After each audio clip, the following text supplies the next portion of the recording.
अलग अलग रंगों, अलग अलग क्षेत्रों से में सक्रिय हस्तियां हमारे बीच हैं। मैं सिर्फ उद्घोषक की भूमिका में हूं। और क्या ही अच्छा हो, हमारे यहाँ कार्यक्रमों की शुरुआत माँ सरस्वती की वंदना और इत्यादि चीज़ों से होती है, लेकिन क्या अच्छा हो अगर हम कार्यक्रम की शुरुआत किसी माँ शारदे की वरद पुत्री की कविता सुनकर करें। मेरी मुराद आदरणीय संगीता गुप्ता जी से है और आप लोगों से मेरा आग्रह, एक बार जोरदार तालियां उनके स्वागत में बजाएं। चंदनी गंध हैं बेटियां या कि मकरंद हैं बेटियां, बांध लो चाहे जिस भाव में, ताल लय छंद हैं बेटियां।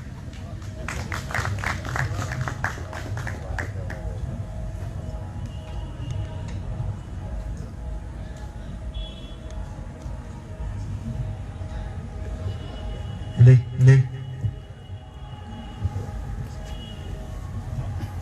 इसको थोड़ा इधर कर ले। हाँ, इसको ऐसे कर, ठीक है, दिखाई पड़ रहा है। किधर थोड़ा सा, नहीं ठीक है, हो जाएगा मैंने।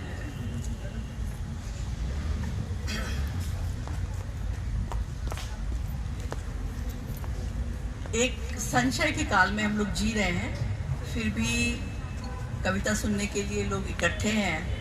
ये एक बहुत बड़ी उम्मीद है हमारे बीच। कविता उम्मीद जगाती है और कवि का काम है उम्मीद को बनाए रखना। इस शाम में आप सबका बहुत स्वागत है। बहुत आभारी हूँ कि ऐसे काल में भी लोग कविता सुनने आ रहे हैं। ये हमारे लिए बहुत बड़ा हौसला है। मैं एक पहले आपको बताना चाहती हूँ कि शायर क्या होता है।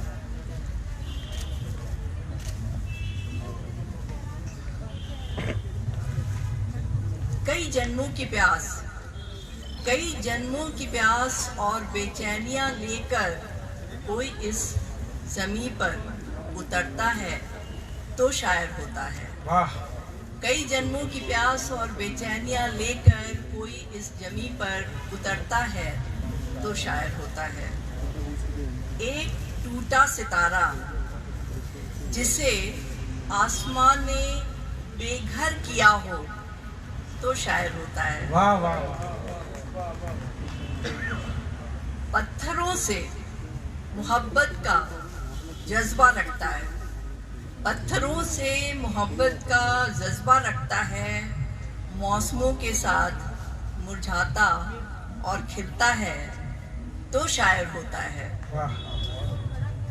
चिड़ियों के साथ चहकता है, पुराने दरख्त पर नई कोपल सा उगता है तो शायर होता है। चिड़ियों के संग चहकता है, पुराने दरख्त पर नई कोपल सा उगता है तो शायर होता है। सूखी पत्तियों पर नरमी से पाँव रखता है कि कहीं टूट ना जाए।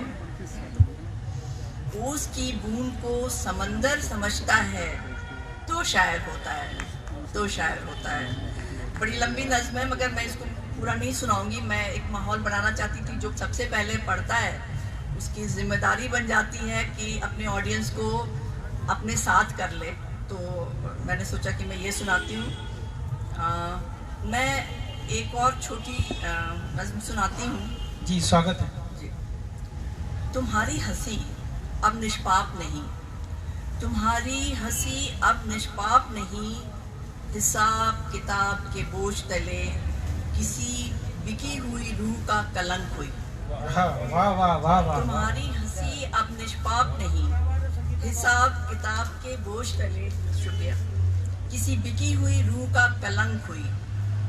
दो आँखों से झलकती बेपनाह मोहब्बत किसी दर बदर वैश्या की बिलबिलाती भूख हुई। दो आँखों से झलकती बेपनाह मोहब्बत किसी दर बदर वैश्या की बिलबिलाती भूख हुई। बातों के ना खत्म होते सिलसिले, जहाँ कलियाँ खिलती थी, तितलियाँ नाचती थी, हर सू बहार का आलम था। अब खामोशियों के वीरान रेगिस्तान हुए, अब खामोशियों के वीरान रेगिस्तान हुए।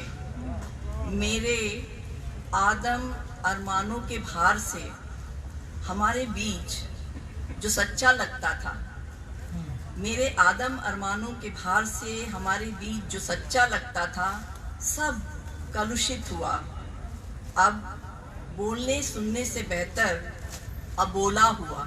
वाह अब वाह वाह बोलने वाह। सुनने से बेहतर अबोला हुआ। यहाँ अग्नि फूलों का बाग उग गया, यहाँ अग्नि फूलों का बाग उग गया, वहाँ तितलियों के लिए शमशान बन गया, वहाँ तितलियों के लिए शमशान बन गया। एक और अफसाने में फिर मोहब्बत बेजार हुई, एक और अफसाने में फिर मोहब्बत बेजार हुई। आंसुओं के जलते समंदर में प्यार की सारी मछलियाँ जल जल मरी, बर्बाद हुई। आंसुओं के जलते समंदर में प्यार की सारी मछलियाँ जल जल मरी, बर्बाद हुई। तुम्हारी हंसी अब निष्पाप नहीं, हिसाब किताब के बोझ तले किसी बिकी हुई रूह का कलंक हुई। बहुत सुंदर रचना, बहुत सुंदर रचना, वाह वाह वाह। मैं एक हिंदी कविता आपको सुनाना चाहूँगी क्योंकि ये मंच हमारा कवियों का है। जी स्वागत। मैं यशोधरा जब सिद्धार्थ उनको छोड़कर बुद्ध बनने की प्रक्रिया में बिना बताए चले गए तो उसको बहुत तकलीफ हो गई। उसने अपने मित्र से कहा, अपनी सखी से कहा कि बता कर तो जाते तो मैं क्या रोक लेती, बता कर तो जाते। तो दोस्त का क्या काम होता है? दोस्त का काम होता है समझाना कि जो हुआ ठीक ही हुआ, क्यों हुआ। तो एक थर्ड पर्सन, मतलब यशोधरा की मित्र उसको, उसकी सखी उसको समझा रही है। जोशी जी आपसे मुखातिब हूँ, यशोधरा से संवाद। चुपचाप चुपचाप बिन बताए खामोशी से चले जाना सिद्धार्थ की मजबूरी थी। चुपचाप बिना बताए खामोशी से चले जाना सिद्धार्थ की मजबूरी थी। बताकर जाना कहाँ मुमकिन था, बताकर जाना कहाँ मुमकिन था। बताने का साहस जुटा नहीं पाए, बताने का साहस जुटा नहीं पाए, दबे पांव निकल गए। महल के ऐशो आराम छोड़ना फिर भी मुश्किल ना था। यशोधरा तुम्हारा दिल तोड़ना ही नामुमकिन था। महल के ऐशो आराम छोड़ना फिर भी मुश्किल न था। यशोधरा तुम्हारा दिल तोड़ना ही नामुमकिन था। तुम्हें गिला रहा कि बताकर तो जाते। जरा सोचो, अपनी मोहब्बत को ठुकरा कर जाने की ताकत कहाँ से लाते। जरा सोचो, अपनी मोहब्बत को ठुकरा कर जाने की ताकत कहाँ से लाते। और अगर नहीं जाते तो क्या बुद्ध हो पाते। और अगर नहीं जाते तो क्या बुद्ध हो पाते। अपना यशोधरा तुम्हें छोड़कर जाना, यशोधरा तुम्हें छोड़कर जाना तुम्हारा दिल नहीं, अपना सब तोड़ना और छोड़ना था। वाह वाह वाह। कभी कभी अपना दिल तोड़ना निहायत जरूरी होता है। कभी कभी अपना दिल तोड़ना निहायत जरूरी होता है। यशोधरा तुम्हें छोड़कर जाना तुम्हारा दिल नहीं, अपना सब तोड़ना और छोड़ना था। खुद को मिटाना और खोना था, शून्य होना था। भरोसा था तुम सब समझ जाओगी, भरोसा था तुम सब समझ जाओगी। खुद को और राहुल को संभाल पाओगी, खुद को और राहुल को संभाल पाओगी। सिद्धार्थ को मुक्त कर सकोगी। फिर एक दिन वह बुद्ध होकर तुम तक ही तो लौट आएंगे। फिर एक दिन बुद्ध होकर वो तुम तक ही तो लौट आएंगे। अपने को मिटाकर ही स्वयं को पाना होता है, अपने को मिटाकर ही स्वयं को पाना होता है। यह जानने और सीखने में, यही जानने और सीखने में उम्र लगा दी सिद्धार्थ ने।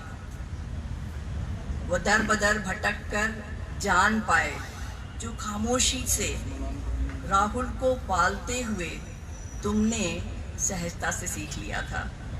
वो दर बदर भटक कर जान पाए जो खामोशी से राहुल को पालते हुए तुमने सहजता से सीख लिया था।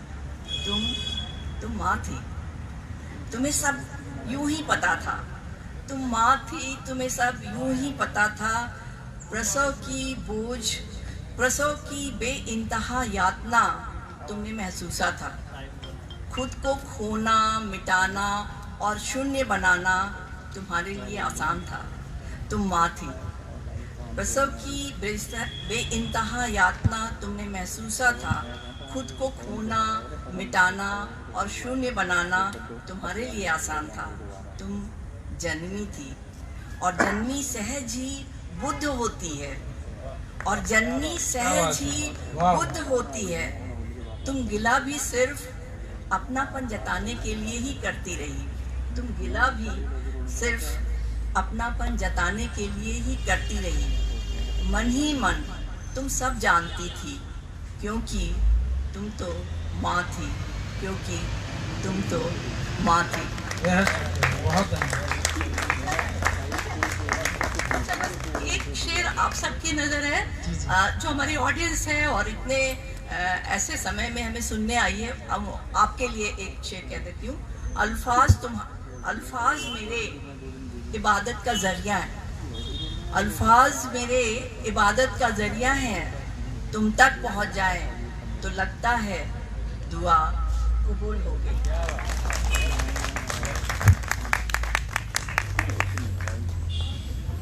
बेहद शुक्रिया संगीता जी। आपकी कविता सुनते हुए मुझे उदय प्रकाश जी की एक कविता याद आ रही थी। वो कहते हैं कि आदमी मरने के बाद कुछ नहीं सोचता, आदमी मरने के बाद कुछ नहीं सोचता, आदमी मरने के बाद कुछ नहीं बोलता, आदमी मरने के बाद कुछ नहीं सोचता, आदमी मरने के बाद कुछ नहीं बोलता।